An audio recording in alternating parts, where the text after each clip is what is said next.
take longer. School board subcommittees, number 5 on the agenda.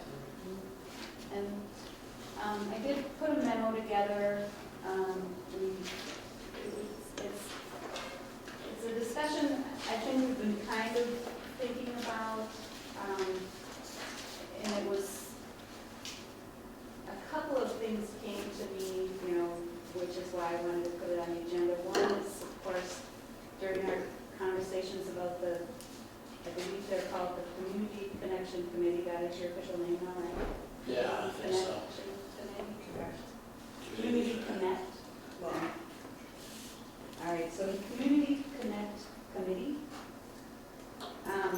wanted to know what, at least I think you said, where is it going? Is it going to be a standing committee? If so, how are we going to work that? And I think that you said that maybe in October or September sometime when we were talking. And then the other piece was, Judy was asking me a couple of months ago about the committees we have, because, we do have the policy committee, we have the community connect committee, we had the committee that was looking at superintendent contract, and had mentioned that there is actually a model policy in the SBA about school board committees, and would I take a look at that? So I did take a look at that, and I think I referred to it a couple of months ago, but I did include it in your agenda this time. And so what it would do is it just kind of puts a more formal process in place for when we decide we're going to have a committee of the board work on something. We've done this a lot over the years, I think. At least 2 or 3 times a year, I think we seem to say, okay, well, who can volunteer, who wants to be on this committee, and then we assign them a task. And sometimes we talk about what their charge statement is, but sometimes it's just conversation, and the committee kind of creates their own charge statement based on the conversation. And so it's been, I don't think it's broken, but I do think that it would be easier for the public and more transparent. Even, Judy had said, it's important that you have for the public a list of who's on these committees, what their charge statement is, and then of course they all are public, all these subcommittee meetings. So my suggestion is that we do probably put in place some kind of a policy. I'm not saying it should be exactly this one, but that was an example, but some kind of a policy as we move forward, more of a formal process for when we do our committees. And then we need to decide, I think, whether they're going to be a standing committee or an ad hoc committee. In this policy, MSBA talks about, it has some examples of what standing committees might be: the audit policy, the buildings and grounds, negotiations committees. But that's not necessarily what we would have if we did have a standing committee. Or we could say that we have no standing committees. We did actually have a policy many years ago in our policy governance document that said there'd be no standing committees. I don't think we have that in that policy governance. That was an old one. So I don't know what our policy, I don't think our policy governance document even talks about committees anymore. So that was kind of where my head was leaning, that we should probably have a formal process in place. And then one other thing I was thinking that might happen is as we move toward 2 meetings a month, we might even rely more on some committees to do some of the work because we're going to be having less time with each other. So that was where I was at. So this is an open discussion, and I'd just like feedback and where we should go with this. Okay. Well, first, I kind of like the fact that we create ad hoc committees when we need them. We don't have standing committees. And because I think the board should do the work that some standing committees do. That was suggested in this policy. Well, we probably do need a more formal way of, when we establish an ad hoc committee, of publicizing who's on the committee and having a formal charge statement. I think that's important to have a formal charge statement for these committees. We're a little more informal about it sometimes right now. And I have another question. The CCC, is that only board members, or does that include administration too? What this policy talks about is committees of only board members. Right. So I'm not sure even the CCC will fall under this. That's true. That's true. Now, right, when it first started, I don't think it but it's evolved. I had, I had highlighted that same part, the policy designated applies only to committees or subcommittees that work with school members. So, when I saw that, I thought, I actually had several questions about highlighting that. I wondered how this applied to our current committee. And then beyond that, sometimes we have parents, and others may like committees. And so, For me, this would only refer to the ones that are just board members, like our policy committee. Speaking of the policy committee, are we doing it an update? Well, we've had trouble meeting because basically Linda hasn't been able to make a lot of times. Because I think, We've met twice. We're going to meet again in early January. We were going to meet this month, but Linda. We had 2 meetings scheduled before her. Because we haven't seen, you said you created a charge and, things, we haven't seen anything. No. There isn't much to see yet, unfortunately. Right, well, but a charge, and that would be why a policy like this would be nice, because then everybody would have that. And I like the idea of designating who's the chair. And then I think this is one where they talk about having someone record notes. procedurally, it's possible. I'd rather have a summary than notes, because if you are part of a committee group, you are not, you And if cannot you take contribute minutes, if it's you're hard to taking notes, participate. yeah. But, but procedurally, the question comes, is a person designated by the chair to be the chair of a given committee? Or does the committee itself determine who they want their chair to be? Well, and see, and I don't know that you need a I chair, don't I think you have Well, somebody I who just takes the lead. I'm reacting to what you said, Yeah. and I'd call it a lead, that's what I would call it. call what? The lead Who person. takes the lead, like, with us, we kind of stuff. Yeah, well, yeah. Hey, Betsy! Yeah, Because we did that too, we Please. gave it to Betsy. But I do think So that much it's tenure. Ron, are you important to getting actually talk about it. I'm the go-to person. She's been recorded. That's great, we regret that. But, but I do think there's some value in talking about what is it the person, the facilitator? Is it a chairperson? Well, What is it? Because you're all, because it kind of goes to what Tom said about, maybe not, but if it's a board committee, one of the arguments I've heard, because we've been having this conversation too about, well, you should have some committees and some committees. And there's some people who feel like you shouldn't have, it should be a committee level, and they should do most of the work. And that's the best way to do it because you don't want factions. Then there are others who, and I think I agree, you said it hasn't been broken. I don't think we've been broken. I think we've got a lot of stuff done.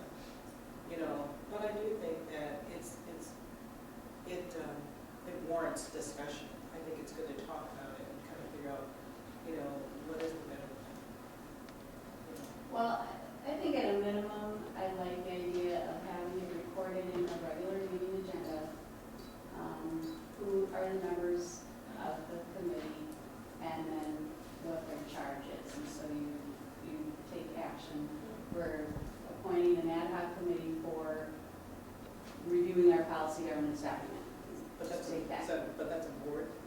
The board would take action at a regular meeting to To make it official. make it an official committee of the board, name the members on it, and approve the charge.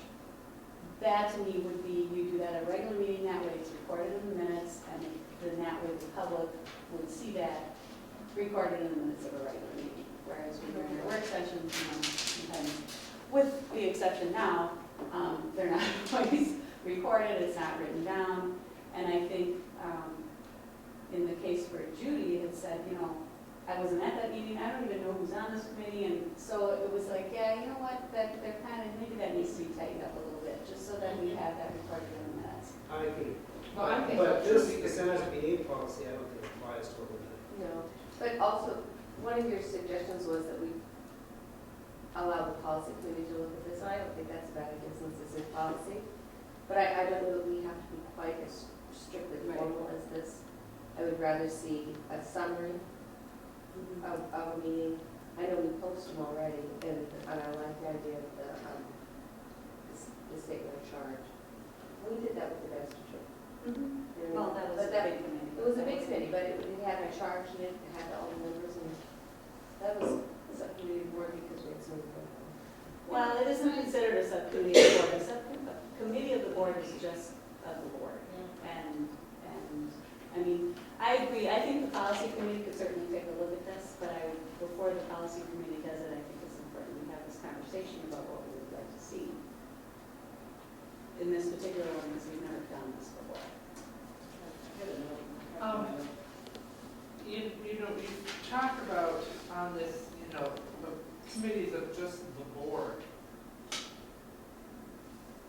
You know, I know you've got the policy committee who's meeting, and you're meeting without it, but I think that's, since we've been, there's hardly any committees that ever meet that are just the board. It's usually with administration or somebody, you know, from the you know. There's enough. Well, there's a few. Superintendent evaluation, policy, and there's a.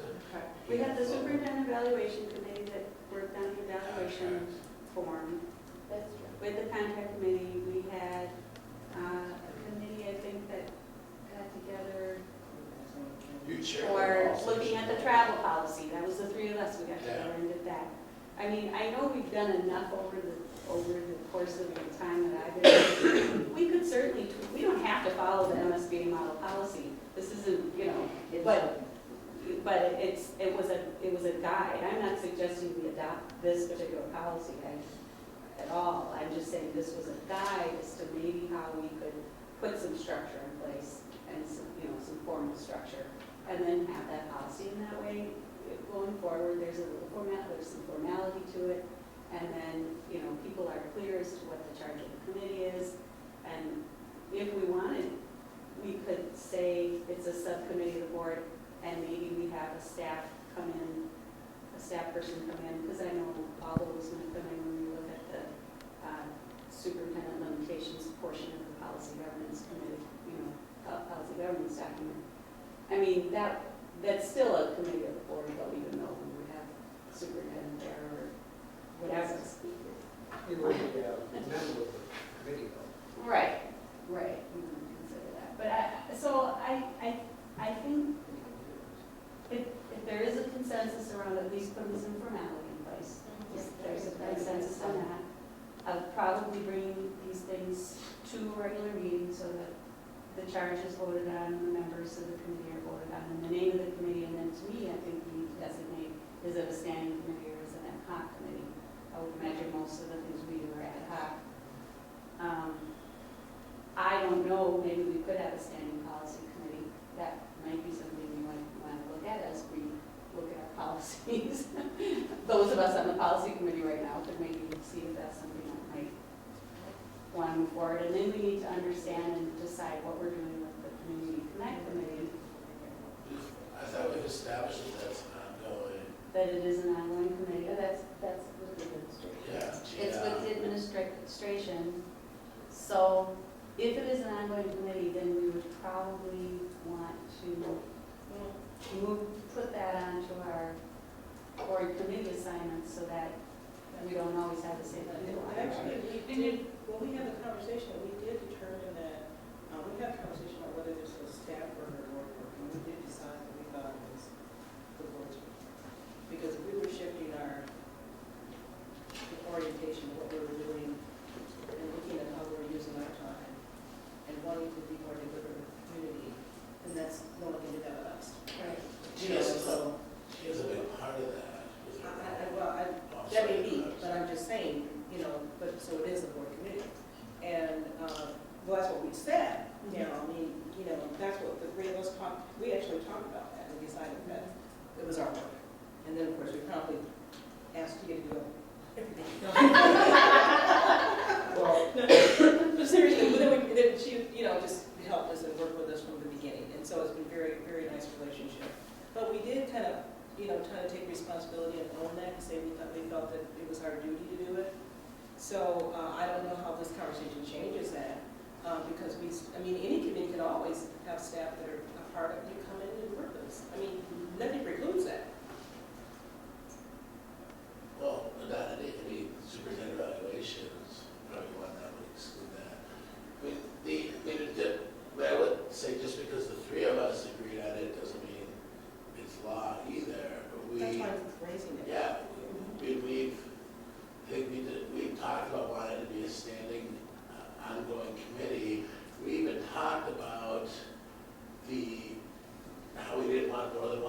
ideally more than one person replaced, at least this first year, to keep the kind of vision focused. And that it was gonna be staff and where Tia was that piece that fit in naturally is the communication piece. I don't know if we need to vote And or, actually, so we have in my all the time. There were people Well, that. actually, because we've come back to the board so many times with different activities and different things, then, we initially had come up with, the reason, the target audiences, the reasons why, and who would be involved. We, then we got into the whole charge thing. We are gonna look at a charge at the meeting this Friday, refine